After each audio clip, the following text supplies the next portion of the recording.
வணக்கம். ஆகாஷ்வாணி புதுச்சேரி செய்திச் சுருக்கம் வாசிப்பவர் வாசுகி சந்திரசேகரன்.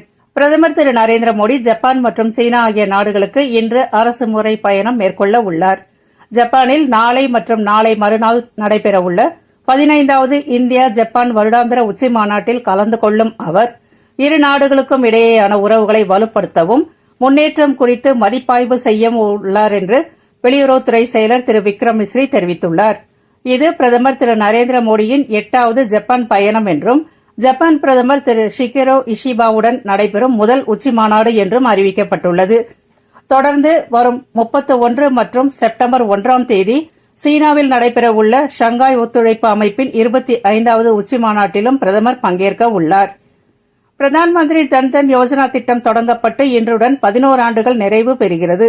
இது பிரதமர் திரு நரேந்திர மோடியால் 2014ஆம் ஆண்டு ஆகஸ்ட் 28ஆம் தேதி தொடக்கி வைக்கப்பட்ட உலகின் மிகப்பெரிய நிதி உள்ளடக்க முயற்சியாகும். சத்தீஸ்கரின் பிஜப்பூர் மாவட்டத்தில் நேற்று 30 மாவோயிஸ்டுகள் சரணடைந்துள்ளனர்.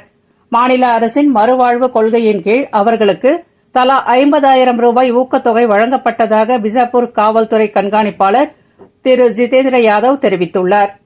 புதுச்சேரி ஜிப்மர் தலைவராக டாக்டர் சித்ரா சர்க்கார் நியமிக்கப்பட்டுள்ளார். 40 ஆண்டுகளுக்கும் மேலாக சேவை, கற்பித்தல் மற்றும் ஆராய்ச்சி துறையில் அனுபவம் வாய்ந்த இவர் தேசிய மற்றும் சர்வதேச அளவில் புகழ்பெற்ற நோயியல் நிபுணராகவும் பணியாற்றுபவர். புதிய தலைவராக பொறுப்பேற்றதைத் தொடர்ந்து ஜிப்மர் இயக்குநர் டாக்டர் வீர் சிங் நேகி டாக்டர் சித்ரா சர்க்காரை வரவேற்று உரையாற்றினார். புரோ கபடி லீக் சீசன் 12 போட்டிகள் நாளை துவங்க உள்ளன. சென்னை, ஜெய்ப்பூர், விசாகப்பட்டினம், டெல்லி உள்ளிட்ட நகரங்களில் இப்போட்டிகள் நடைபெறும்.